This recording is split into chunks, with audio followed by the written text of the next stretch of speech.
नमस्कार, मैं हूं आयुषी शेखावत। आपका तहे दिल से बहुत बहुत स्वागत है आपके पसंदीदा दूरदर्शन के बहुचर्चित कार्यक्रम में, जिसका नाम है धरती धुरारी। और दोस्तों, आप और जो हमारा जो एक रिश्ता है वो दिल का रिश्ता है, और इतने सालों से जो हमारा दिल का रिश्ता है और आपका और जो हमारा दिल है वो जुड़ा हुआ है, तभी तो आप हमारा ये कार्यक्रम देखते हैं और पसंद करते हैं। इस संसार में जितने भी रिश्ते हैं वो सभी दिल से ही तो जुड़े हुए हैं, और दिल का नाजुक मामला होता है, आपने तो सुना ही होगा ना। अब आप ये सोच रहे होंगे कि मैं दिल की इतनी बातें क्यों कर रही हूँ। दिल को दोस्तों हमेशा तंदुरुस्त और दिल की देखभाल हमेशा करनी चाहिए, चुस्त दुरुस्त रखना चाहिए। तो मैं इसीलिए इतनी बातें कर रही हूँ, आप समझ ही गए होंगे। जी हाँ, तो आज हमारे साथ जो शख्सियत मौजूद है वो दिल की बीमारी के चिकित्सक हैं। तो आइए आप सभी को भी मैं मिलवाती हूँ आज के हमारे खास मेहमान से, जो चिकित्सक तो हैं ही, साथ में वो समाज के लिए एक प्रेरणा का स्रोत बने हुए हैं, अपनी मिट्टी से जुड़े हुए हैं, और एथलीट भी है, और कई सारे आयाम हैं जो आपको आगे जाकर के पता चलेगा। तो आइए मैं आपको मिलवाती हूँ आज के हमारे मेहमान से, जो जयपुर हार्ट इंस्टीट्यूट के डायरेक्टर है और हमारे देश के प्रख्यात जाने माने वरिष्ठ हृदय रोग विशेषज्ञ हैं। तो आइए मिला जाए डॉक्टर GL शर्मा जी से। बहुत बहुत स्वागत है सर आपका धरती धुरारी के अंदर। आप यहाँ पे पधारे, आपका बहुत बहुत धन्यवाद। सबसे पहले तो मैं आपको पूछना चाहूंगी कि आपको हमारे कार्यक्रम में आकर के कैसा लग रहा है?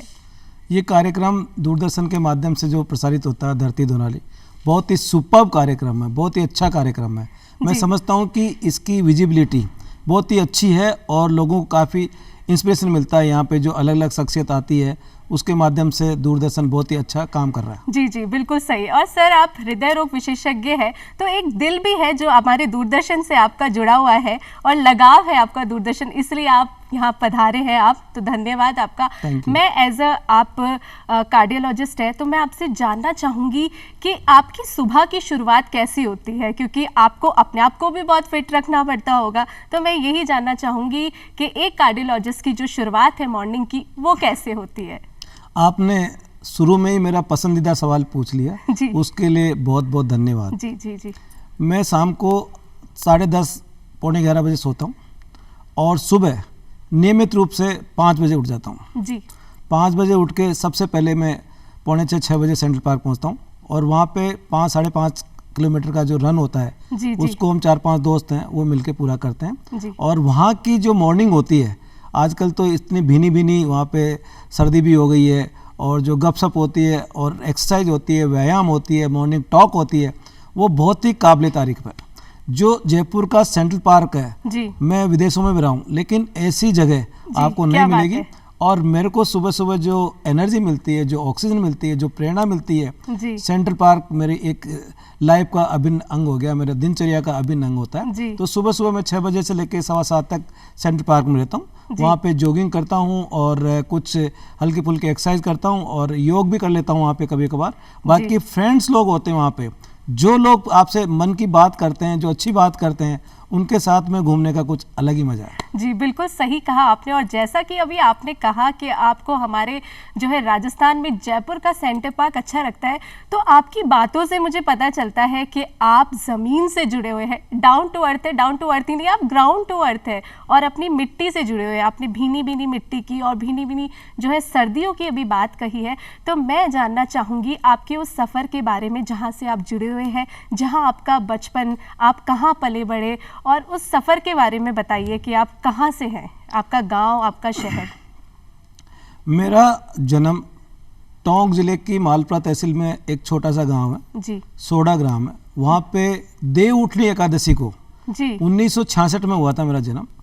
मेरे माता पिता बाय प्रोफेशन फार्मर हैं, संपन्न किसान है, अच्छी ज़मीन है उनके पास में, लेकिन they are doing farming there. मेरा बचपन गांव में गुजरा। मेरी स्कूलिंग वहीं पे 8 तक हमारी जो सरकारी स्कूल है, राजकीय उच्च प्राथमिक विद्यालय सोडा में, वहाँ पे हुई। और स्कूल में हमेशा मैं पहली टॉप पोजीशन पे आया करता था वहाँ पे, और मेरे टीचर्स मेरे को इंस्पायर करते थे। और जब मैं 5 या 6ठी क्लास में था, तब एक टीचर जो आज मेरी बात सुनेंगे, शायद परमेश्वर जी माट साहब हैं जी, उन्होंने मेरे को पहले बोल दिया था कि ये स्टूडेंट है, ये कभी न कभी कुछ बनेगा और मेरे से अच्छी पोजीशन में बनेगा। तो आज भी मैं उनको सादर प्रणाम करता हूं कि उन मास्टर जी ने मेरे को बहुत अच्छा, गुरुजी ने अच्छा पढ़ाया और उसी टाइम में मेरे को ये बता दिया था कि भाई ये लड़का है, होनहार है और अच्छा पढ़ेगा। जी जी। तो 8वीं क्लास तक मैंने सोडा में करी जी। उसके बाद में ये 1979 की बात है, 82 की बात है, फिर मैं मालपुरा चला गया। मालपुरा में मैंने माध्यमिक शिक्षा करी 9th 10th 11th। जी। वहाँ पे गांव से दूर रहते थे हम, 25 किलोमीटर दूर है हमारे गांव से मालपुरा। तो प्रॉब्लम्स आने चालू हो गई कि घर में तो खाना भी मिल जाता था, खेलने वेलने को मिल जाता था, लेकिन वहाँ जाके रहेंगे कहाँ पे, सबसे पहली बात ये है। तो प्रारंभिक दिनों में 9th के क्लास में मैंने वहाँ पे हॉस्टल में रहा। वहाँ पे एक अच्छी सी हॉस्टल थी उस टाइम में, हमारे ज़माने में स्कूल के जस्ट पीछे हॉस्टल में 15 कमरे थे, तो वहाँ पे मेरा एडमिशन दाखिला हो गया जी। 1 साल में हॉस्टल में रहा, लेकिन हॉस्टल में कुछ प्रॉब्लम्स आई कि खाना पीना ढंग से अपने पसंद का नहीं मिलता था। फिर वहीं सामने आदर्श नगर में एक कमरा लेके हम रहे वहाँ पे। जी। जो कमरा लेके हम वहाँ पे रहते थे तो खाना भी खुद को ही बनाना पड़ता था, सुबह शाम का खाना खुद को बनाना पड़ता था और उसके साथ तो मैं पढ़ाई भी करनी पड़ती थी। 8वीं क्लास तक तो कोई सब्जेक्ट नहीं होता था, लेकिन 9th 10th 11th में आपको एक सब्जेक्ट चूज करना पड़ता था। जी, तो हमने बायोलॉजी चूज करी उसमें। बायोलॉजी भी हमारे परिवार के 2 हमारे अग्रज थे, उन्होंने एक ने बायोलॉजी ले रखी थी, उसी की देखा देखी करके मैंने कि चलो यार बायोलॉजी अच्छी होती है। मैथ से थोड़ा मेरे को डर लगता था, अच्छा। लेकिन इसीलिए मैंने वहाँ बायोलॉजी ले ली। जी। 9th में मैं टॉप किया वहाँ पे भी अगेन। और 10th में मेरे 3 टीचर्स होते थे, उनमें से केमिस्ट्री के टीचर सुपर्ब टीचर होते थे, ऐसा टीचर मैंने देखा नहीं। फिजिक्स के टीचर पालीवाल जी बहुत ही बढ़िया होते थे और बायोलॉजी के टीचर अच्छे होते थे। उन टीचर्स ने मेरे को वहाँ पे संवारा। जी। उन टीचर्स ने मेरे को ऐसा कि ये लड़का टॉप आएगा, ये मेरिट में आएगा, तो मेरे को भी इंस्पिरेशन मिला कि जब मेरे टीचर्स मेरे को बोल रहे हैं कि ये पढ़ने में इंटेलिजेंट है, प्रैक्टिकल अच्छा करता है, तो वहीं से मेरे को और मैं मोटिवेशन मिला। जी, जी। और 10th क्लास में मेरे 83% आए। उस जमाने में 83% मेरिट से थोड़ा 1-2% ही मेरे कम रहे थे, बाकी 83% मेरे उसमें 10th में है। और फिर 11th में अगेन 11th में मैं फिर वहाँ पे मालपुरा स्कूल तो टॉप किया, उसमें भी 80-82% आए। तो ये मेरा प्रारंभिक एजुकेशन, प्राइमरी एजुकेशन हुआ। उसके बाद में स्कूलिंग एजुकेशन मालपुरा हुई। मालपुरा के बाद में फिर then you to come to शहर में आना। शहर मालपुरा में कॉलेज था नहीं उस ज़माने में, 83-84 की बात है। तो या तो आप डिस्ट्रिक्ट लेवल पे जाओ टोंक, या फिर आओ जयपुर। तो जयपुर से हमारा गांव जो है सोडा, वो नज़दीक पड़ता है, नज़दीक तो टोंक भी पड़ता है, लेकिन जो कनेक्टिविटी है इसकी जयपुर की, और हमारे जो काफ़ी यहाँ पे लोग भी रहते हैं और आना जाना भी होता था, तो हमने जयपुर चूज़ किया। जयपुर में बायोलॉजी थी हमारे, तो कहाँ पे एडमिशन लिया जाए, फिर देखा इधर उधर, तो महाराजा कॉलेज सबसे बेस्ट कॉलेज थी उस जमाने में, आज भी है कॉलेज। तो हमारा फर्स्ट अटेम्प्ट में वहाँ पे एडमिशन हो गया। जी। उसमें एडमिशन हुआ तो वहाँ पे भी हम टॉप किया महाराजा कॉलेज में। एंड देन आपको ऐसा लगता है कि क्या करना है, तो आज मैं आपको दूरदर्शन के माध्यम से मेरी दिली इच्छा बताना चाहता हूँ कि मेरी इच्छा थी कि मैं ग्रेजुएशन करके यूनिवर्सिटी में प्रोफेसर बनके अपनी लाइफ अच्छी तरह से गुजार लूँगा। जी। प्रोफेसर, मेरे को पढ़ने का भी शौक था और बच्चों को पढ़ाने का भी इंटरेस्ट डेवलप हो गया था कि अब बच्चों को पढ़ाएंगे और एक प्रोफेसर बनेंगे, यूनिवर्सिटी में ही रहेंगे, गांव के पास में रहेंगे, जयपुर में रहेंगे। अच्छा। लेकिन संयोग देखिए आप जी। मैं जब फर्स्ट ईयर TDS कर रहा था, यहाँ पे फर्स्ट ईयर TDS ही होता था, उसमें 3rd ईयर डिग्री कोर्स। तो उसी ज़माने में मेरा एक सीनियर और एक साथ का लड़का, उसने बोला कि चलो अपन PMT एक एग्जामिनेशन होता है जिसके माध्यम से डॉक्टर बनते हैं। अच्छा। तो उस मेरे दोस्त ने मेरा फॉर्म भरा PMT का, और उसने डिसाइड किया कि चलो अपन कुछ कोचिंग भी करते हैं यार। मैं कोचिंग समझता नहीं था, प्राइवेट कोचिंग क्या होती है क्या नहीं होता है, पढ़ने के बाद में हो जाता है डॉक्टरी में तो सिलेक्शन। तो उस टाइम एक शर्मा कोचिंग और साइंस कोचिंग नाम के 2 इंस्टीट्यूट चलते थे जी। तो हमने साइंस कोचिंग ज्वाइन करी, और ड्यूरिंग दैट टाइम, उस टाइम में भी मैं यहाँ पे कमरा लेके ही रहता था बाहर ही। महाराजा कॉलेज में तो पढ़ता था, लेकिन यहाँ हॉस्टल नहीं लिया मैंने, एक प्राइवेट कमरा लेके उसी में मैं अपना अध्ययन करता था, और वहाँ से साइंस कॉलेज में PMT की तैयारी कोचिंग करने जाता था। आप बिलीव करेंगे, मेरा ऐसा संयोग था और पढ़ाई में ऐसा लगा कि राजस्थान में मेरी 33वीं रैंक आई। क्या बात है सर, काबिले तारीफ है। PMT में मेरी 33वीं रैंक आई, तो मेरे को लगा कि यार डॉक्टरी तो आसानी से मिल गई अपन को। अब घर वालों के पास में गया कि मैं तो डॉक्टर बन गया, डॉक्टर बन जाऊंगा मतलब। तो उनको कुछ को खुशी हुई और कुछ फादर को लगा कि यार अपना तो बच्चा अपने से दूर चला जाएगा। तो फिर जी। मेरे पिताजी को समझाया कि डॉक्टर बहुत सामाजिक सेवा का काम होता है, आपके घर के पास ही रहेंगे और कोई बात नहीं कि घर से दूर भी रहे तुम, लेकिन एक सामाजिक अच्छी चीज़ होती है डॉक्टरी। तो फिर मैं डॉक्टरी करने अजमेर चला गया। अजमेर में 5 साल में रहा वहाँ पे और वहाँ से MBBS करी मैंने। MBBS करने के बाद में फिर वापस जयपुर आ गया मैं यहाँ पे। जयपुर में मैंने MD की डिग्री जी जी यहाँ SMS मेडिकल कॉलेज से करी, MD की डिग्री, और वो भी टॉप रैंक से करी। उसके बाद फिर एग्ज़ाम होता है प्री PG का एग्ज़ाम। जी फर्स्ट आपने PMT दी, PMT के बाद में अच्छे रैंक आई तो आपने डॉक्टरी बनी, MBBS किया। MBBS करने के बाद में फिर प्री PG होती है जिसके लिए आपको पोस्ट ग्रेजुएशन करना पड़ता है। जी तो MD की डिग्री के लिए मेरी अच्छी रैंक आई वहाँ पे प्री PG में भी, तो यहाँ से मैंने MD करी। जी और MD करने के बाद में एक फिजिशियन बन गए हम। फिजिशियन बनने के बाद में दोस्तों ने बोला यार फिजिशियन तो सभी बनते हैं लेकिन आपको कुछ अलग बनना चाहिए। जी तो हमारे दिल में इच्छा जागृत हुई दिल कि में। या तो आप कार्डियोलॉजिस्ट बनो या फिर गैस्ट्रोएंटरोलॉजिस्ट बनो जी जी या फिर न्यूरोलॉजिस्ट, दिमाग के डॉक्टर बनो। जी जी डॉक्टर साहब, मैं बीच में आपकी बात पे विराम लगाऊंगी। आपकी ये तो शिक्षा दीक्षा की बात रही है और अभी आपने कहा था कि आपके जो टीचर्स हैं उनको मतलब आप पे बहुत ज़्यादा गर्व था और उन्हें पता था कि ये जो लड़का है ये आगे जाके कुछ ना कुछ तो करेगा ही। और हमारे राजस्थानी में कहावत भी है कि पूत का पग तो पाड़ना में ही दिख जावे है। तो ये उनकी कहावत जो है जो सिद्ध हुई है। हाँ बिल्कुल। और वो आपके गुरु थे तो उनको पता था कि आप एक ना एक दिन कुछ ना कुछ तो करेंगे समाज के लिए। अब मैं आपसे ये पूछना चाहूँगी कि गांव का जो वातावरण होता है वो बहुत अच्छा होता है, नेचुरल वातावरण जिसे कहते हैं, वहाँ की जो हवा होती है, पेड़ पौधे होते हैं। तो मैं आपसे जानना चाहूँगी कि आजकल तो क्या है, सभी जो बच्चे हैं वो वीडियो गेम्स वगैरह खेलते हैं या मोबाइल का प्रयोग ज़्यादा करते हैं, लेकिन उस ज़माने की मैं बात कहूँ तो बाहर के जो गेम्स होते थे जैसे सितोलिया हो गया, क्रिकेट खेलते थे। तो आपको क्या पसंद था? आप अपने गाँव में कौन सा स्पोर्ट्स जो है ज़्यादा पसंद करते थे और खेला करते थे? मैं गांव में बचपन से लेके 8th क्लास तक वहाँ पे जी रहा जी गाँव जी में। तो जो मोहल्ले में होते हैं जैसे सितोलिया होगा, वो क्या नाम, गुल्ली डंडा हो गया और बैट बिल्ला हो गया, जी। ये चीज़ें तो कॉमन होती थी। जी जी लेकिन जी स्कूल में जो गेम्स होते थे वो भी काबिल तारीफ होते थे। जी स्कूल में एक तो होता खो खो, दूसरा फुटबॉल जी, और जी। तीसरा वॉलीबॉल। जी। ये इंपॉर्टेंट होते हैं। क्या बात है, ये बड़ा आपके मजा ग्रुप- आता है खो खो खेलने ये में। ग्रुप में होते जी। थे। तो मेरे को वही टीचर्स ने, वो शारीरिक शिक्षक भी थे, तो उन्होंने मेरे को खो खो में डाला। खो खो हम खेलते थे बढ़िया, जी। और टूर्नामेंट होते, टूर्नामेंट में जाते थे। जी जी दूसरा फुटबॉल, जी फुटबॉल अच्छा खेल देते थे हम, उसके लिए टूर्नामेंट जाते थे। जो इंटर स्कूल टूर्नामेंट होता था, जिले जी। का होता था, तहसील का होता था, वहाँ पे जाते थे। और थर्ड होता था वॉलीबॉल। वॉलीबॉल हम छोटे छोटे थे लेकिन वॉलीबॉल भी अच्छा खेल लेते थे। तो स्कूल में मैं खो खो खेलता था टूर्नामेंट में, फुटबॉल खेलता था, जी और प्राइमरी तक मैंने वॉलीबॉल खेली। लेकिन उसके बाद में देखिए आप, जब जी। मैं मालपुरा स्कूल में था, गवर्नमेंट हायर सेकेंडरी मालपुरा में, तो वहाँ पे रेगुलरली मैं वॉलीबॉल खेलता था। हॉस्टल के पास में हमारा ग्राउंड था वहाँ पे, जी तो वॉलीबॉल खेलता था। मैं स्टेट खेला वहाँ वॉलीबॉल, मैं कैप्टन था वहाँ की स्कूल टीम का, वॉलीबॉल का कैप्टन था। जी और यही जो वॉलीबॉल जी। मैंने कंटिन्यू रखी। यहाँ पे भी खेलता था मैं, अपने मेडिकल कॉलेज अजमेर में खेलता था मैं। और अजमेर इंटर मेडिकल टूर्नामेंट होता है एक, पल्स करके, वो दिल्ली में होता है। वहाँ पे ऑल इंडिया की मेडिकल कॉलेजेस का वो पूरा कल्चरल जी। As well as sports week होता है। जी जी जी उस टूर्नामेंट में मैं अजमेर की टीम को रिप्रेजेंट करता था, जी। और वहाँ से मैंने गोल्ड मेडल भी 2 बार जीते हैं इसके जी, क्या बात है। वॉलीबॉल की टीम में।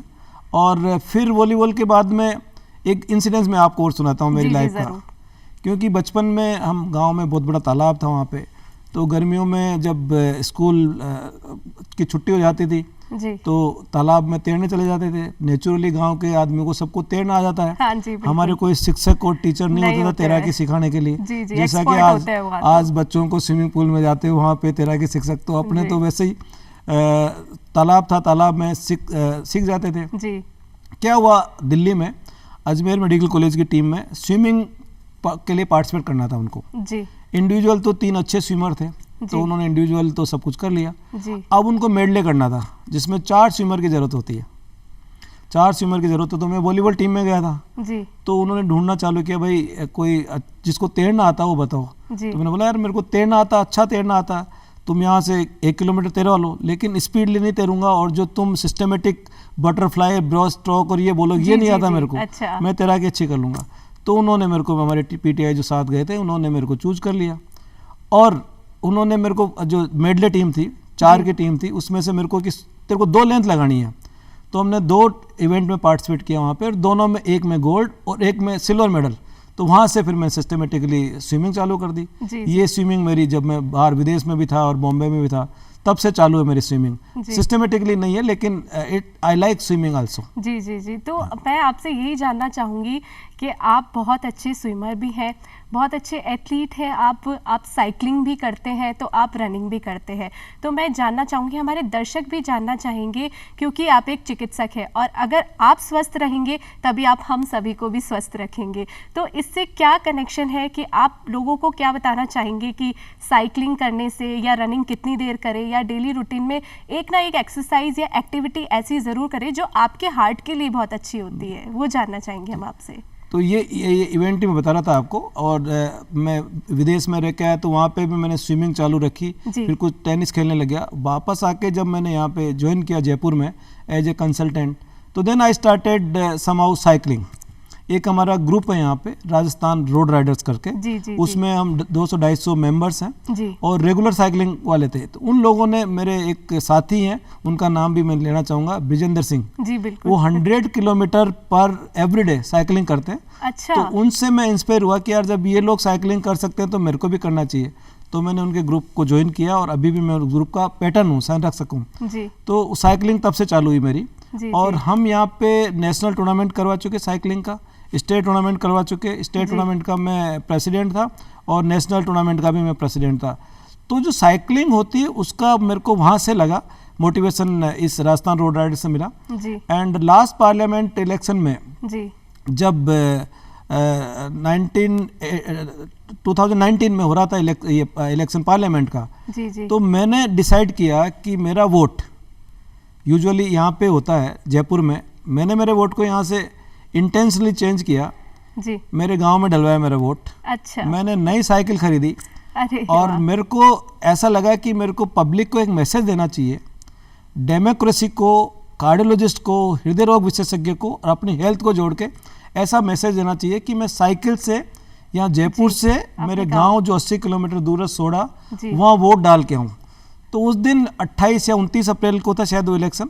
उस दिन मैं मॉर्निंग 4 बजे यहाँ से जगा और वहाँ पे 8:30 बजे पहुँच गया। मैंने पहला वोट डाला वहाँ से, एंड इट वाज ए बहुत ही अच्छा, मेरे को प्लेजेंट फील हुआ कि मैंने आज कुछ न कुछ अच्छा किया।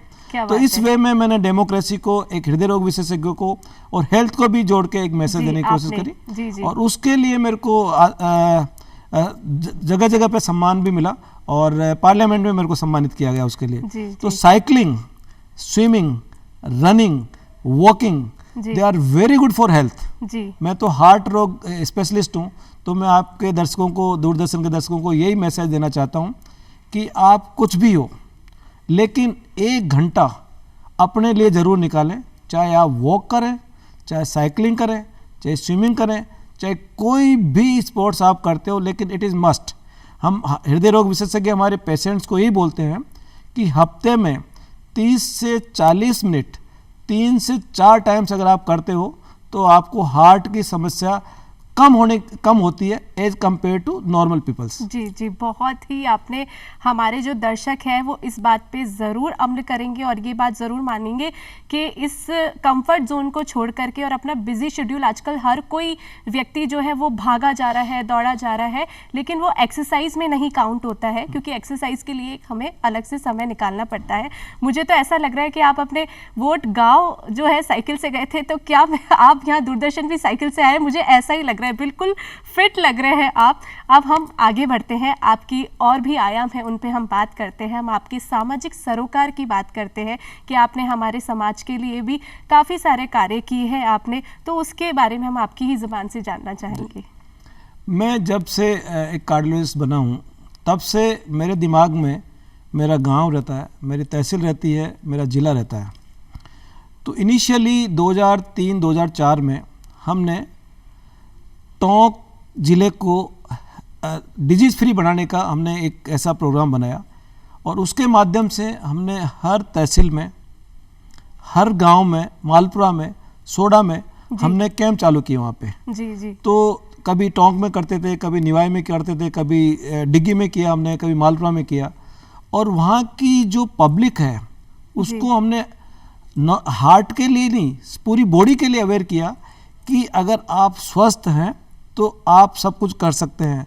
अगर आपको बीमारी हो गई तो आप वहीं हैंडीकैप हो जाओगे और आप आगे कुछ नहीं कर पाओगे जी। तो मैंने टोंक जिला स्वस्थ जिला करके एक प्रोग्राम चलाया, ये 2005-2006 की बात है, और उसके माध्यम से हमने डिफरेंट जगह पे जाके कैंप किए। जी। ये वहाँ पे किया हमने।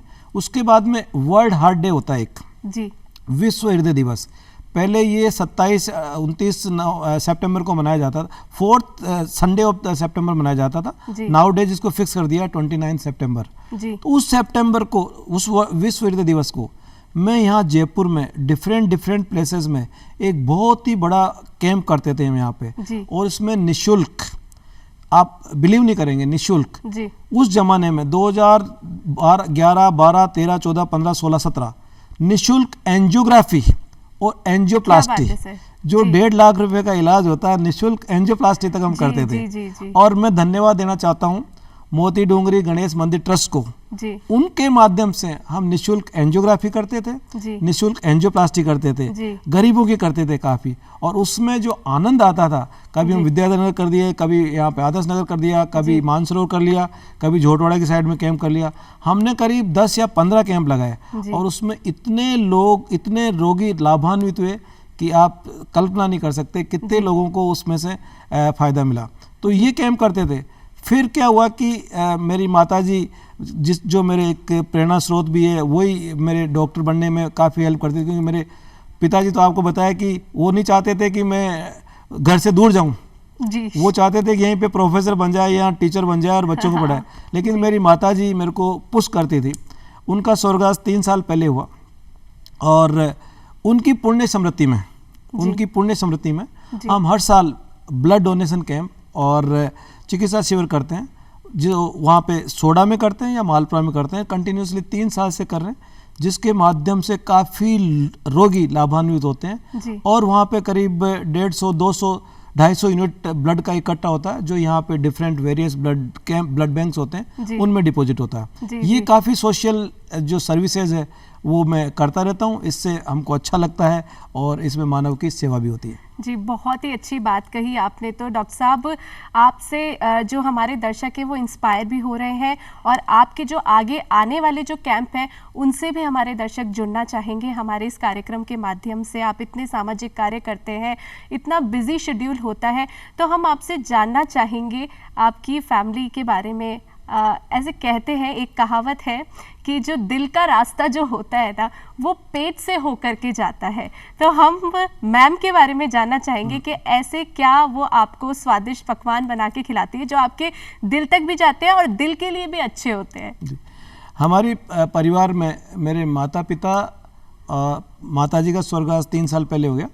पिताजी पहले गांव में विराजते थे, लेकिन अब गांव में वहाँ पे ऐसी व्यवस्थाएं हो नहीं पाती, तो पिछले 2 साल से हमारे पास जयपुर में आ गए हैं।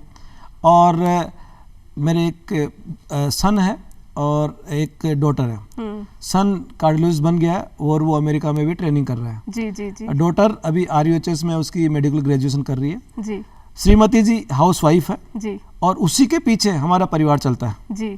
वो हम तो सब बिजी रहते हैं। मैं डॉक्टर हूँ, बच्चा डॉक्टर है, बच्ची डॉक्टर है, सब घर से निकल जाते हैं। वो घर पूरा संभालती है, हमको पता ही नहीं कि घर में क्या हो रहा है क्या नहीं हो रहा।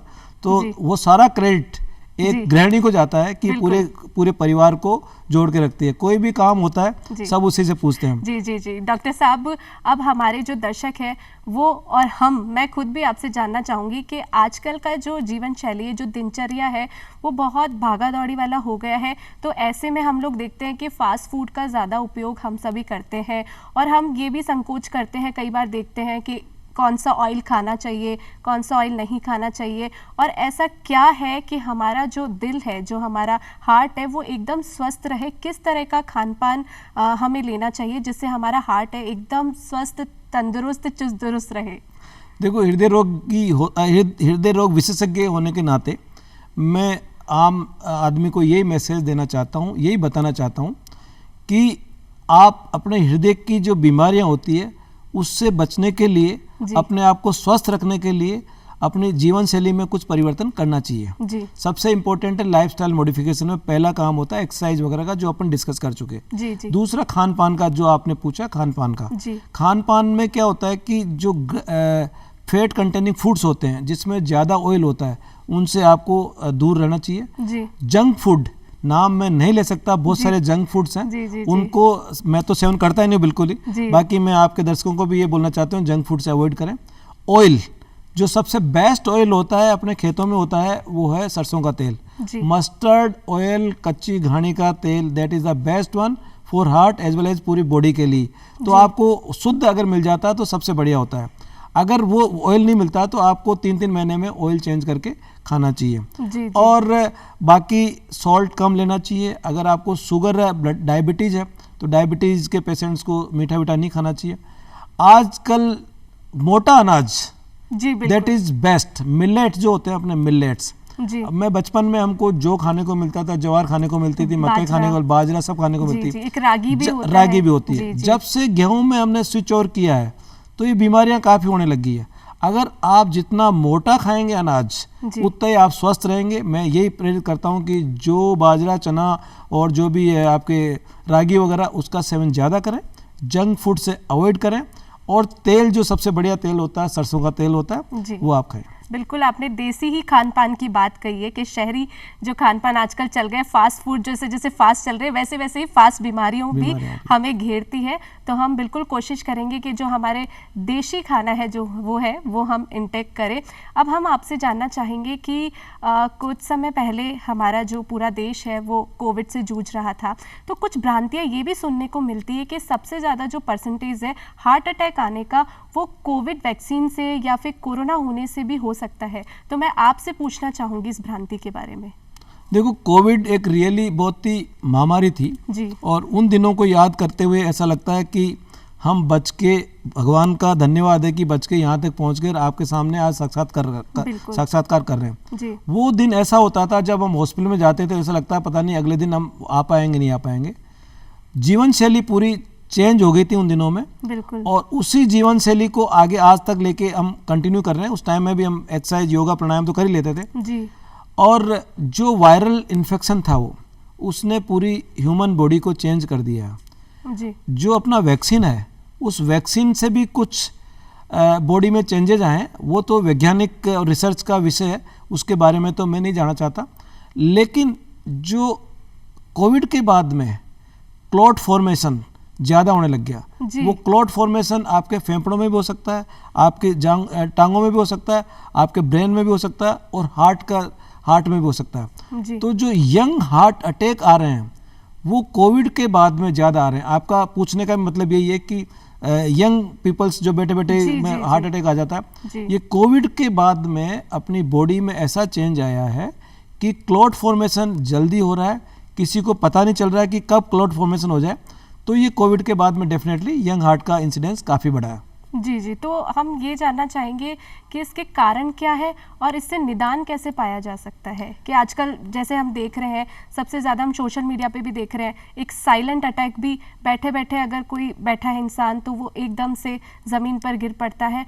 और जो 25 वर्ष की जो आयु के जो हमारे युवा हैं, तो धीरे धीरे उसमें जो है घटता जा रहा है उम्र का जो दायरा देखा जाए हार्ट अटैक की उसमें समस्या में। तो मैं आपसे जानना चाहूँगी कि सबसे ज़्यादा कारण क्या रहते हैं और इनसे बचा कैसे जा सकता है। दो क्वेश्चन है आपके, एक क्वेश्चन में 2 क्वेश्चन है। जी पहला तो हृदय रोग के क्या कारण होते हैं, जी जो अमूमन हम कारण समझते हैं और जो पढ़ते हैं और जो बताते हैं, इसमें रिस्क फैक्टर होते हैं। 4 मेजर रिस्क फैक्टर होते हैं और बहुत सारे माइनर रिस्क फैक्टर होते हैं। जी 4 रिस्क फैक्टर में सबसे कॉमन होता है स्मोकिंग, जी जी second diabetes, third blood pressure, जी। और चौथा होता है कोलेस्ट्रॉल, डिसलिपिडीमिया जिसको हम बोलते हैं। जी ये 4 तो मेजर रिस्क फैक्टर होते हैं। जिन आदमियों में इन चारों में से 4 होते हैं, 3 होते हैं, 2 होते हैं, 1 होता है, उसमें हार्ट की बीमारी के इंसिडेंस बढ़ जाते हैं।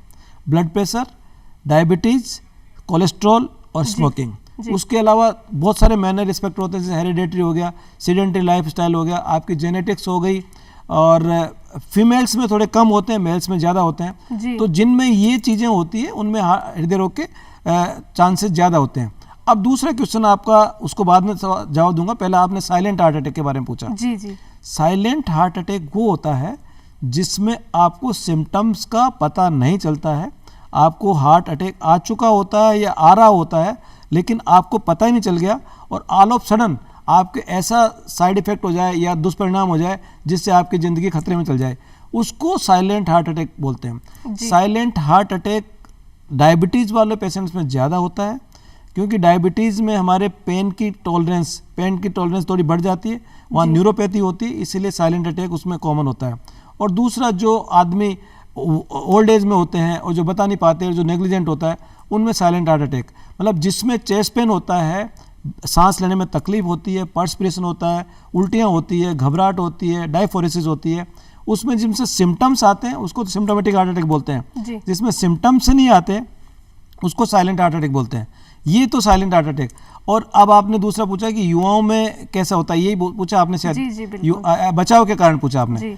अब बचा कैसे जाए, सबसे पहले तो अपन डिस्कस कर चुके लाइफस्टाइल मॉडिफिकेशन, लाइफस्टाइल में एक्सरसाइज के बारे में अपन डिस्कस कर चुके, दूसरा खान पान के बारे में अपन डिस्कस कर चुके, तीसरा इंपॉर्टेंट ये कि जिसको बीमारी है जैसे स्मोकिंग है, स्मोकिंग आपको बंद करनी चाहिए, you have to stop smoking. अगर आपको डायबिटीज़ है तो मधुमेह है तो उसको अच्छी तरह से कंट्रोल करना चाहिए, ब्लड प्रेशर है तो ब्लड प्रेशर आपको अच्छी तरह से कंट्रोल करना चाहिए, कोलेस्ट्रॉल जो डिसलिपिडीमिया होता है, अच्छा कोलेस्ट्रॉल और बुरा कोलेस्ट्रॉल, उसका पता करने के लिए आपको टेस्ट कराना चाहिए, लिपिड प्रोफाइल। अगर ये सारी चीज़ें आप कंट्रोल रखते हैं, अच्छा खान पान रखते हैं, लाइफस्टाइल अच्छी रखते हैं, स्मोकिंग नहीं करते हैं, तो आप हार्ट अटैक से बच सकते हैं।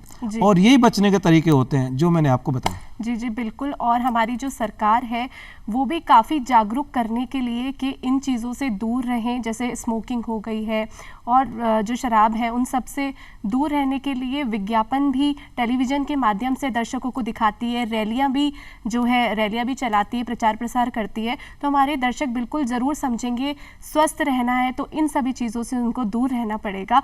तो डॉक्टर साहब, अब मैं आपसे जानना चाहूँगी आपके अवार्ड के बारे में, क्योंकि आपने जो है नौकरी में रहकर के सफलता के झंडे गाड़े। नौकरी में रहकर काम करना अलग बात है और एक चैलेंजेस, हर दिन आपके सामने एक नए चैलेंजेस रहते होंगे और आप इस मुकाम पर है आज, तो आपको कहीं ना कहीं अवार्ड से सम्मानित भी किया होगा, तो आपकी फेयर लिस्ट काफ़ी लंबी होंगी, तो मैं उनके बारे में आपसे जानना चाहूँगी। देखो, जब आप किसी फील्ड में रहते हो तो अचीवमेंट्स तो होते ही होते हैं आपके। तो मेरे को तो प्रारंभिक लेवल से, माध्यमिक लेवल से, कॉलेज लेवल से, मेडिकल कॉलेज लेवल से, पोस्ट मेडिकल कॉलेज से हमेशा फर्स्ट क्लास का सर्टिफिकेट हमेशा मिलता रहा, गोल्ड मेडल हमेशा मिलता रहा मेरे को। जी। बाकी यहाँ पे हमने काफ़ी रिसर्च पेपर कहे हैं, काफ़ी हमारी सोसाइटीज हमको सम्मानित करती रहती है, गवर्नमेंट ने भी सम्मानित किया, स्पीकर साहब ने भी लास्ट टाइम हमको पार्लियामेंट में भी सम्मानित किया है, गोल्डन फाउंडेशन इंडिया काफ़ी सम्मानित किए हुए हैं जिनका मैं यहाँ पे वर्णन नहीं कर सकता, और उससे मेरे को संतुष्टि भी है। और साइकिलिंग में मैं प्रेसिडेंट रहा हूँ तो वहाँ पे भी मेरे को बेस्ट गोल्ड मेडल वगैरह, वॉलीबॉल में मेरे को गोल्ड मेडल वगैरह मिले हुए हैं, और रिसर्च पेपर काफ़ी हमारे।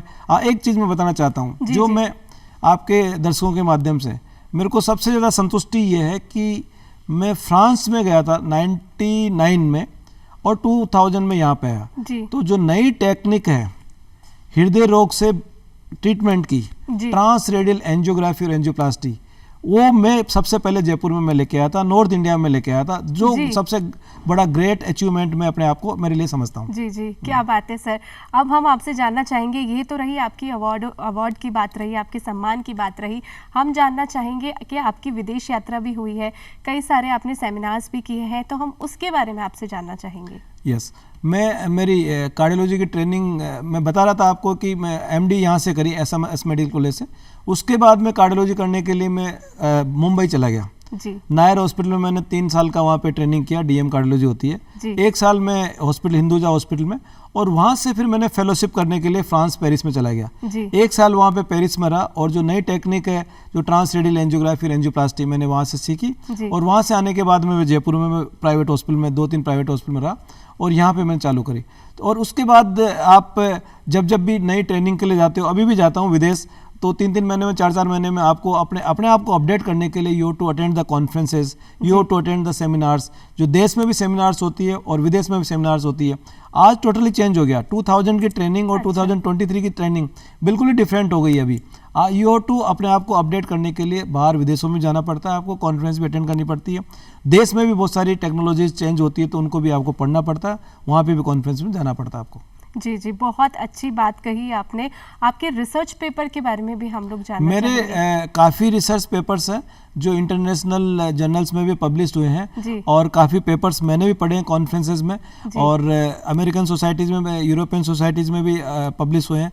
तो काफ़ी पेपर इंडियन सोसाइटी में पब्लिश हुए मेरे पेपर्स। जी, आपके और आर्टिकल भी मैंने आर्टिकल्स सुना काफ़ी है कि आपने आर्टिकल भी यस, लिखा है। एंजियोप्लास्टी के बारे में काफ़ी आर्टिकल्स मेरे पब्लिश हुए हैं, जी। एंजियोग्राफी के बारे में पब्लिश हुए हैं, जी, जी। और जो अवेयरनेस होती है उसके बारे में मेरे आर्टिकल्स पब्लिश हुए हैं। जी, क्या बात है। तो मैं आपसे जानना चाहूँगी, हमारे पास में समय कम है, और मैं युवाओं के लिए आपका क्या संदेश रहेगा, एक हेल्दी लाइफ कैसे जी जाए, कैसे लोग अपनी रोज़मर्रा की जो जीवन शैली है वो स्वस्थ रहने के लिए की जाए, उसके लिए आप क्या संदेश देना चाहेंगे? सबसे पहले तो मैं युवाओं को आपके माध्यम से ये संदेश देना चाहता हूँ कि जीवन अनमोल है।